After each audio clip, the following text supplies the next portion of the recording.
Michael with United Veterans Worldwide for an interview today with a friend of mine that I've known for several years now who had a very positive impact on my life during a very critical period of my struggles. I want to introduce you today to Caroline Fermin, and maybe Caroline, you can tell us a little about yourself, and then I'll go into how we met and a little bit of that story. Okay, thank you so much, Michael, and thank you for having me here with you today. I am a Marine Corps veteran. I served 25 years in the Marine Corps, was medically retired in 2013. In 2011, I had 11 surgeries, which, prompted the medical retirement. And I'm really excited to share, my journey with, being medically retired, having, chronic pain, recovering from the disabilities to where I am today. Well, that's wonderful. Yeah, so I'll go back in time a little bit here and tell our global audience, our growing global audience of about 32,000 subscribers who watch and comment and are on this journey with us today, Caroline. And Caroline and I met in 2019 at a program in Boston called Home Base, and this program was designed through the Boston General Hospital to bring therapists directly to veterans who are struggling with PTSD and some other issues, TBIs, etc., and to provide some life-altering therapies and processes that have affected both of us. And maybe, Caroline, you can kind of walk us through as we go back a little bit further in time into maybe why you even joined the military in the first place. What was your motivation, and where did the military take you? Wow. So I was commissioned at age 27. So it took me a while before I was ready to commit to joining the armed forces. I picked the Marine Corps because they were the toughest. And, I to be quite honest, I was a little intimidated before I shipped, like, gosh, what if I don't make it? Because the Marine Corps really is a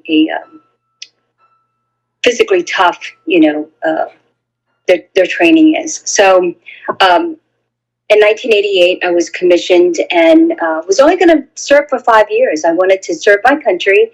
I wanted to get a master's degree. And then I was going to, my vocation, I believe, is motherhood. So I was going to, get married, have kids, and live the rest of my life. But I loved the Marine Corps so much. I loved the Marines. I loved, the mission, the people. I had such a positive experience in the Marine Corps that I, at any turning point, at one point I was getting a divorce. My twins were 3, and I thought about resigning then. Prior to that, giving birth to twins, I thought about resigning. But I just stuck to it, and I'm so grateful that I did, because I've met some incredible people, and the experiences are just unparalleled. So yeah, that's amazing. And I think some of what you've said resonates with me. I joined the military out of a desire to serve God and country, and felt like I needed to do my part. There was even a point where I was going to get out. I was a corpsman for 7 years before I crossed into the Army and went infantry and then civil affairs. But I watched the movie Hotel Rwanda, and I said, I am not done. I've got more to give, and I've got more of myself to give. And then wasn't only a year later, I was in Iraq, and life started to change. And then I ended up in Africa and was there in Rwanda and saw the people and everybody that I wanted to make a life-changing effect on. So, yeah, I love hearing about your journey. And so tell me a little bit about some of your early experiences. What were the ones that most stuck out to you across your career?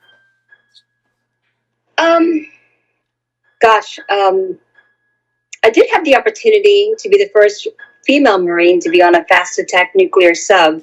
It wasn't for very long. It was about 16 hours, but I was ready for it to be over, because submariners, that lifestyle is really tough, but it was very cool being on a fast attack nuclear sub. I had the opportunity to really travel while I was in the Marine Corps. I've been to a lot of Mediterranean countries, a lot of European countries. 75% of my career was spent in the Pacific Rim, so Okinawa, Japan, Hawaii. Did 3 tours in each location. But that's just Okinawa is the gateway to the Pacific. So places like Australia, Thailand, I've, been to Vietnam, to Laos, of course, Korea. But, just the opportunity to visit those countries and to get to know their cultures and their people and their food. I loved it. You know what? One of the things that I was always jealous about the Marines is that the Marines mission set was so unique. Marines got to go places that I never got to go in the Army. And I was always jealous of that. I've never been to the East. So I still have that on my bucket list to check that box at some point. We don't get to go to, except for like AFRICOM, we don't get to go to, Germany and, Italy, a lot of the places that the Army gets to go to. So we're likewise jealous of. Yeah, it's funny how that works. Talk to me about some of the deployments you had and what your experiences were. I mostly deployed in the SYNCS theater engagement program. So I've been to Thailand 27 times. I've been to Korea like times. I do love Korea and the Korean culture. But a lot of the Pacific Rim theater engagement programs like Cobra Gold and Balakatan. So those deployments were short, but I loved them. The best part about being in the Marine Corps is being able to exercise with other countries, to build that that synergy and that strength. So. Yeah, that's so different than the mission set that I came into with the Army. While I did do some interactions with the Iraqi military and police, etc., but that wasn't the main purpose. The main purpose was to defeat the enemy, and I didn't get the experience to interact with culture and people until I jumped into civil affairs, and then I got to see the world through a whole new lens, which has changed me forever. Yes, civil affairs is critically important, and in the Marine Corps, those assets are in our reserves. So it takes a partial or a full presidential call-up for us to access our CAG groups. So I really learned a lot through the Army's CAG. On really that relationship building that's so vital. When we're in these foreign countries, but. Yeah, so walk me through for a second, Caroline. You mentioned you had several surgeries that led to your early retirement. You had a trajectory in your career that was just excelling. Talk to me about that. Yeah, so I guess it was 2000. I don't remember the year. I was fast roping out of a helicopter, and on the 10th jump, I was the only woman out there. On the 10th jump, I'm like, I'm out. Come on, Fermin. And, they kind of peer pressured me into it. And I was tired. When you have to squeeze your knees and your ankles together, those are not muscles that you normally use. And right. So, after the 9th jump, I was getting fatigued.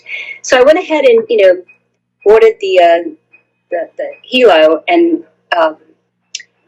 besides the deck of the 53 being really slick from all the, the hydraulic leaks, and back then we had black boots. So as I'm, traversing down to the end of the helicopter, I was slipping. And when I, reached out to grab that rope, I almost fell. But I, did the kung fu Joe grip on the rope, and I was squeezing so hard that my hands were burning. So I thought I'd loosen up a little bit, and I fell about 26 feet. So, I didn't know it at the time, but later on that week, I would have, a spine surgery. So by the end of my career in 2013, I had 4 spine surgeries. I had a car accident at U.S. Central Command. A girl was texting and driving, and she hit me going about 45 miles an hour and broke my fusion. So I ended up going from a 4-level fusion to a 10-level fusion. Oh, goodness. 3 shoulder surgeries, 2 knee surgeries, a TBI, and that's when an Air Force captain who was my PCM, she was going to board me, and I'm like, no, I was going to drop my retirement papers because I had 22 years in. Yeah. And there's attached to, boards, right? So if you're boarded, and I had a Army lieutenant colonel that I worked with, and he's like, "What are you doing?" I'm like, "I'm trying to find my gunny. I'm going to drop my retirement papers. They want to board me." He said, "No, let them board you." And I'm like, "No, that can't happen." And he goes, "No, you will know by the time you leave the Marine Corps, what your status is. If you wait till after you get out, it's taking the VA 3 years, because back in 2013 it was pretty significant." So I went ahead and got boarded, and sure enough, they're like, "Yeah, not fit for duty, 100% permanent." I was 100% permanent total before I even left, the Marine Corps. So that was difficult, 11 surgeries in 1 year, just and looking back, the amount of anesthesia and steroids and antibiotics, I mean, it's just poison, right? Yeah. So these doctors, because some of them were civilian, well, they all were civilian, but they were, I was tri-carried out. They don't talk to one another. So, I had a really hard time physically in terms of, just trying to combat all these chemicals. But then on top of that, the physical injuries, the chronic pain, really led to pretty severe depression and a lot of anxiety. And I wouldn't find out too much later that I had, a brain injury. I had gotten Alzheimer's or dementia, because I was, my memory was horrible. I had a hard time focusing. At home base where we met each other, I found out that the part of my brain that was affected was the attention part, which makes a lot of sense to me now, which is good, because the cognitive or the motor skills part wasn't damaged. It was the attention. Yeah. So but yeah, it's been a long journey, but it's the body is amazing. It can heal itself. It can, so a lot of it is kind of like when we were in service. If you have mental toughness, you can get through anything. So. Well, I appreciate you sharing that with me. I can almost picture you being on a helo and fast roping out and having that fall. The movie Black Hawk Down, at the very beginning scene of them entering into Mogadishu and dropping, and one of those service members fell and ended his career, really, from that fall. Yeah, that's scary stuff. Did you black out when you landed, or you just recognized the pain? No, I did, and it's super fun until it's not, right? I mean, I was terrified. I thought I was going to miss the rope. I was, I was terrified. So, clutching onto that rope, and then I thought, if I just loosen up a little bit, and I don't even really remember the fall, and that's probably a good thing. But just afterwards, in fact, the sight on my M16 embedded into my leg, so when I stood up, I had this huge red bloody circle on my camis, and I'm like, "Oh my gosh!" Not realizing that I had sustained, more serious injuries, but I was more concerned about this superficial wound on my thigh. Well, when we talk about wounds from combat or from training, it's often associated with, in the imagery of U.S. mines, amputees, and Right. and they see that and they say that's a wounded person. For you and me, who are eloquently speaking and having great conversations, no one would know the underlying injury that affects us on a daily basis, that we have to continue to battle, and it's a silent one, right? So I every week I go to a therapy at the University of Utah, speech therapy, and I meet with therapists who work with me on, not on speech, because my speech is good, but on executive functioning skills, on memory, on retention, on recovery, on note taking, on all these things that you've already mentioned, because that fight is still real today. And I haven't even mentioned what chronic pain does to a person. I mean, you injured your back, which every function of the body's movement stems from, right? So talk to me about chronic pain and what you've had to endure in this since that injury. So I can tell you, when I first came back to Beaufort, I would. I was a single mom at the time. I had been a single mom since my twins were 3, and they were now sophomores in high school. Mm-hmm. So I would will myself to get up, drive them to school, and then I would lay on the couch. And then at 2:00, I'd get back up and pick them up from school, come home, and then I would get back on the couch. And they'd say, "Mom, we're hungry. What's for dinner? There's cereal and yogurt in the fridge. Make yourself at home." And, my father had done 4 tours in Vietnam. And he finally came over. My parents are my next door neighbors, but he came over and he said, "You need to get your shit together." I'm like, "What?" And he's like, you are the mother of twin boys. You've got to take care of them." And I'm like, "Dad, I'm in pain." He goes, "You're in pain because you're locking yourself up, in this situation. Motion is lotion. So get out there and move, get dressed, put your makeup on. And even if you go volunteer, because I wasn't close to being ready to go back into the workforce. Yeah. Just get out of the house and do something, but you've got to manage pain, the chronic pain, because you're never going to get rid of it. And that just led to, more depression, thinking this pain is never going to go away. What do you mean? And, he's like, "No, it's not. So you're going to have to, grow above it." And I'm really glad that he did that. My father passed away last spring, and it was his experience in the Navy. He was a corpsman in Vietnam. His specialty was, he was a dental tech by MOS, I guess. I forget what the Navy called it, but during Vietnam, they ran out of corpsmen, and so they sent them to the PI. They got their, corpsman school, field corpsman school done, and then he came back into country. But knowing what he knew in his experience, he's like, "Yeah, you're going to be trapped in this, OODA loop if you don't get out of it, and you have to do that. Nobody can do it for you." And I'm really thankful that he, kind of gave me the tough love, because I was very comfortable feeling sorry for myself. So if you can imagine, with a 10-level spine fusion, 3 shoulder surgeries, 2 knee surgeries, my mobility was awful. And I started to round my shoulders, and I was getting like the hump, the kyphosis. And I actually went to a personal trainer,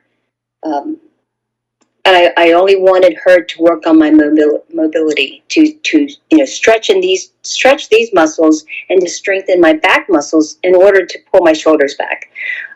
Because not only do I have 2 rods, 27 screws and 3 plates, but I'm starting to now mess with my posture, which is going to make that pain even worse. So I started getting regular massages to break up the knots. And then I started working with the trainer to really work on, regaining some of that strength. When they cut through the back of my back, then also in the front, all that scar tissue and all that, those muscles, they have to regenerate. So those are probably the 2 most important things that I did. As I started to, I didn't even know like what my road to recovery would look like, but I knew it had to start with the physical part. And, a lot of military folks are very uncomfortable with going, to therapy, to talk to someone. And I haven't done it yet either. And it's, but I chose a different route of really falling back into my faith. And I can honestly say, throughout this whole recovery period, especially immediately past my surgery, it was never a question of like, why is this happening to me? Like, God, what are you trying to show me? What am I supposed to learn from this?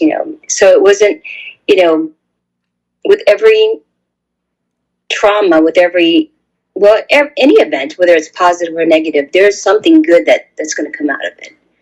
And, that's what I really believed in. And I don't, someday we may never know. Someday it becomes apparent, like, well, that's why that happened, that particular way. So I think, I'm not opposed anymore to seeing a therapist.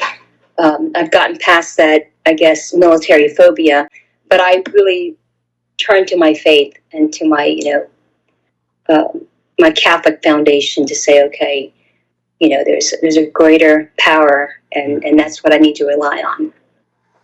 That's impressive. I'm so glad that you had your faith as your foundation that would help pull you out of the depression, and your father. And I'm amazed at his insight and wisdom to be able to say those words to you in that moment. My experience with Vietnam veterans were that they were not expressive. They did not lend counsel. They held it in. They trapped it. They quieted up, and they drank. And Right. for your dad to be able to recognize that movement was medicine, and he says to you, get moving, get doing something, in so many ways probably saved your life. Yes, undoubtedly. It's amazing because I when I was a student at the Marine Corps Command and Staff College, I wrote my paper on Datron, which is the North Vietnamese grand strategy. And of course, we didn't have a grand strategy. We had a couple of theories, like the domino theory, and so that's how we got into the Vietnam War. So I wrote this paper, and the Marine Corps Heritage Foundation sent me to Vietnam for 2 weeks to study not only the Vietnam War, but to actually get some first source for my paper, for my thesis work. And the colonel said, "Hey, if any of you have fathers who are Vietnam vets, you can bring them along, but you have to pay for them." So I was very excited, called my dad. "Hey, Dad, here's this opportunity. I would love for you to join me." He's like, "No." I'm like, "What do you mean, no?" And he said, that book has been closed, and I don't want to reopen it. And I go, "But Dad, he's like, "Caroline, you can't unsee, unsmell, unhear, or untaste it." Yeah. And I didn't. I'm like, "What do you mean?" And he's like, "Have you ever heard a song and it took you back to the 5th grade where your heart was broken and it took, all those emotions rush back?" I go, "Yeah." And he goes, "That's what would happen if I smelled the mold from the jungle, or the different types of food." And he said, "No, I'm just not interested." And I thought, wow, and there were 2 other folks that brought their dads, and I often wondered, how they experienced those memories after the fact, after going back into country after all those years. But yeah, I don't know. My father was he had a lot of wisdom. Yeah, that's incredible. One of the reasons I started this YouTube channel for global veterans to unite us, no matter what flag they fought for. I'm not talking about terrorists. I'm talking about people who just fought for their country. It's because of the experience that I heard and read about Vietnam veterans who returned to Vietnam and met people who were on the same battlefield on the opposite side. And when governments weren't involved and weapons weren't in hand, they found so much commonality and brotherhood and sisterhood that they found a forever friend. And I have experienced something very similar in my outreaches to people. I don't care what country they're from, Pakistan, Somalia. I have found brothers that I found a common bond with. I love hearing those experiences. Caroline, take me forward a little bit more now. We met at home base. Tell me what got you to home base and what your experiences were with home base. So actually, it was my memory. I was having a very difficult time, focusing, remembering. In fact, there was an incident. I was the executive director of a nonprofit on Paris Island, and something caused me, like, I couldn't remember the year prior whether I did electronic or paper invitations for a big event. And it just, so I kept checking my email. There was no electronic, invite. So I contacted the printers, and sure enough, I had done that. And I thought, gosh, 12 months ago, I would have had to design them, order them, pick them up, address them, hand deliver them, and I can't remember any of that. Wow. And I've been diagnosed with Alzheimer's as soon as I was retired. And so I thought maybe I'm getting, this disease. And so I, got a consult to a neurologist. And, he took my history and said, I'd like to send you to this place.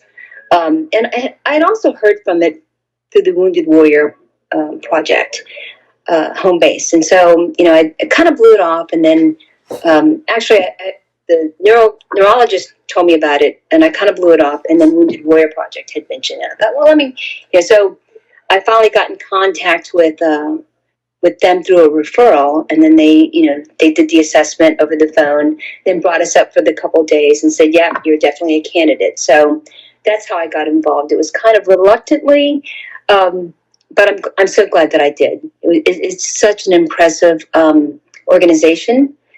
And, if you wanted to share with your group, though, I think the owners of the Red Sox wanted to give back. And he, was noticing in the Massachusetts area a lot of veterans coming back with TBIs and PTSD. And so he, it was, if I remember correctly, his idea to create, a partnership with Mass Gen to create this standalone building that dealt specifically with, PTSD and TBIs from the military.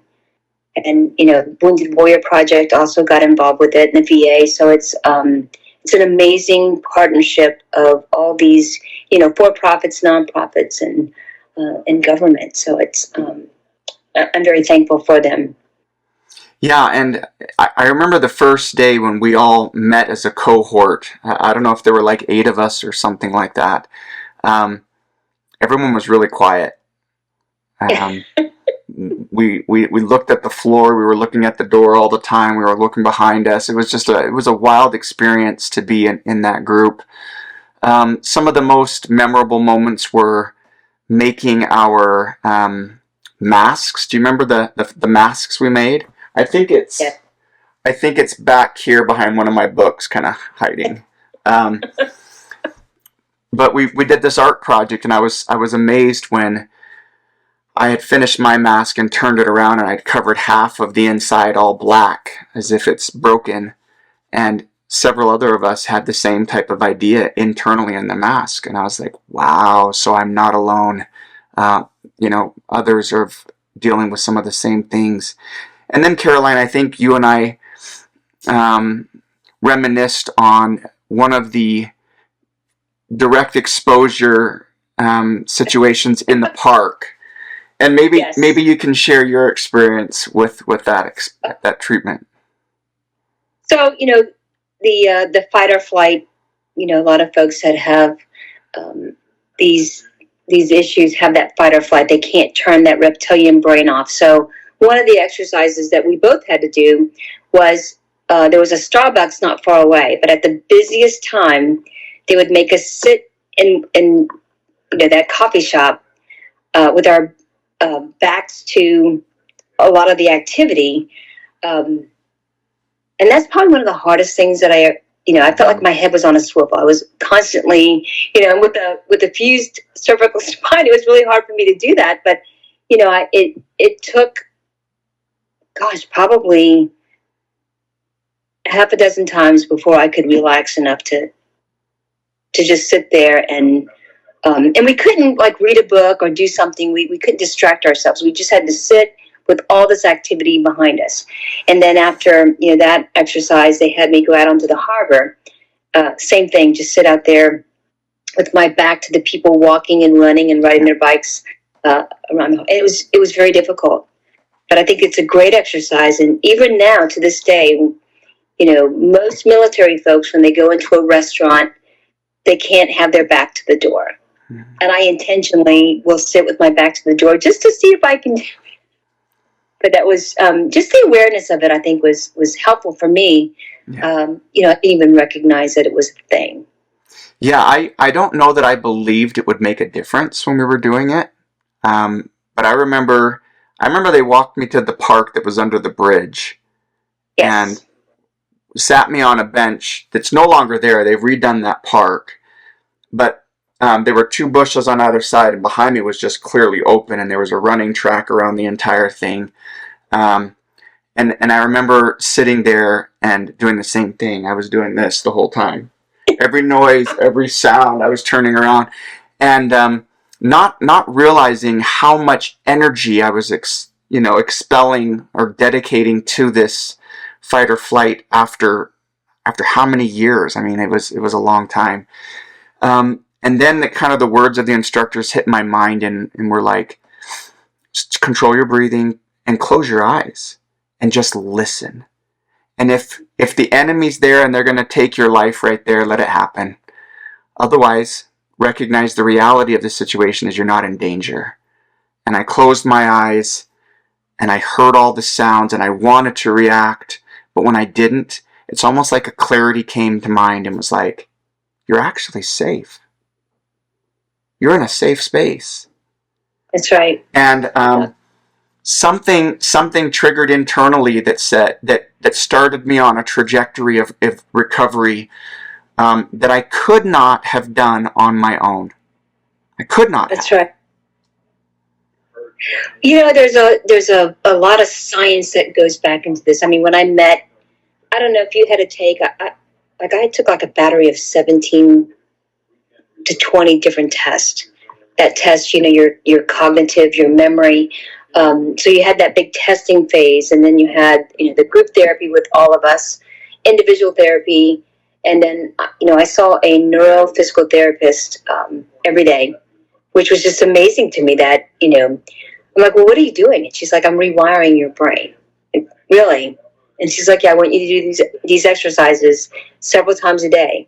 And I still have the card and the rope with the beads on it, but it's just to help sync your brain because of the damage that's been done, that it needs to be calibrated, I guess. But it's amazing. It's just, to me, it's like magic. And I'm thankful again that they brought, this group of, highly qualified professionals together I think they're the best of the best. Yeah. It's just really phenomenal. They are, and I've looked back at the connections I've had with all of our cohort group. Everybody that stayed the entire time has made progress. Yes. And when we talk about fighting the curse of veteran suicide in the world today, a program like Home Base and others with their outreach are truly a lifeline for us. And so I'll just speak directly to those who are listening today who continue to battle the effects of a broken fight or flight system, who continue to be agitated or even violent, who are depressed, who are anxious. Listen to the words that Caroline and I have both testified today, that there is hope, that there are ways to improve, to rewire damaged parts of our brains, to improve our body's mobility through movements, and take that journey yourselves. Follow along with what I'm showing you and what other people have done, and accept the help that people offer, because there is light after darkness. Yeah. Caroline, as we close this interview here in the last couple of minutes, I would love to get your take on some advice for this group here on, if they're struggling currently, what would you suggest that they do? Gosh, there's so many nonprofits out there. The Wounded Warrior Project, Red, White, and Blue, Travis Manion Foundation. There's so many groups out there that are addressing, the challenges that that our generation of veterans are facing. Reach out to them. I'm part of the Wounded Warrior Project's Warrior Advocate Leader. So we go up to Capitol Hill. We advocate for bills that support our veterans and their journeys, whether it's to combat suicide, some of our health benefits, just the PACT Act is a perfect example. The Major Richard Starr Act is another one where if you were medically retired and you have VA compensation, you have to pick one. Yeah. And the Starr Act is saying, no, this is apples and Tuesdays, right? You should get both.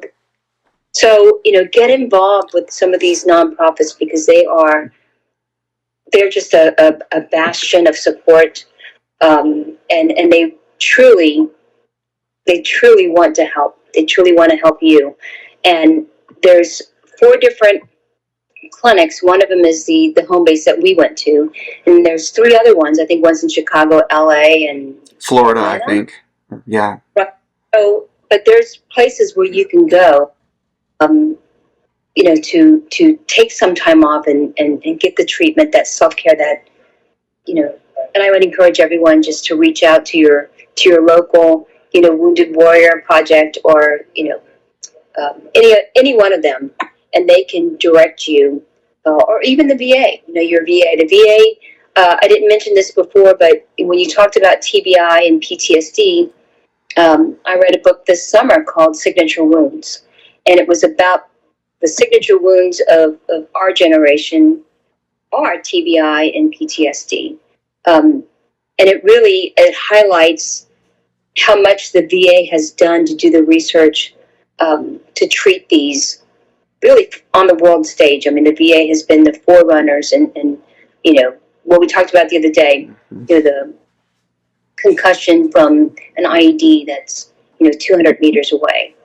That it can happen. And so, I just encourage you to it's hard, I think, for military people to ask for help because we're supposed to be resilient and self-reliant. But definitely, there's plenty of folks out there that want to help you, and it just takes a phone call. Yeah, perfect. I love seeing you continue to take on roles that are challenging and that make a big impact, Caroline. Thank you very much for joining me today and sharing this journey with us all. And I look forward to more interactions in the future. So thank you so much. Michael.